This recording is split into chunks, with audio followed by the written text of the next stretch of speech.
नाज़रीन, 8वां पॉइंट बड़ा दिलचस्प है, वो ये कि अपनी गलतियों को मानिए। जब आप गलती मानेंगे तो बच्चे भी गलती मानना सीखेंगे। तो नाज़रीन, गलती मानिए, और गलती मानने के मतलब ये है कि माफी के साथ साथ तलाफी भी होनी चाहिए। नाज़रीन, जो नंबर 9 है वो भी बड़ा दिलचस्प है। वो ये है कि बच्चों को सरप्राइज देना सीखिए। नाज़रीन, बच्चों को, बीवी को, शोहर को सरप्राइज देना सीखें।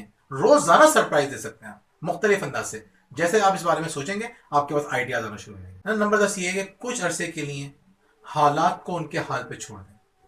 बहुत कोशिश कर ली ना अपने हालात को बदलने की, हालात बेहतर नहीं हुए, कोई जरूरत नहीं है परेशान होने की। नहीं, 11वां पॉइंट ये है कि आप अपनी जिंदगी के सारे मसाइल खुद हल नहीं कर सकते, एक्सपर्ट से बात की। आखिरी बात, अगर आप चाहते हैं कि आपके बच्चे आपकी इज्जत करें, आपके फर्माबरदार बने, आखिरी पॉइंट बे इंतहा कीमती है, और वो ये है कि खुश रहें और शुक्र अदा करें।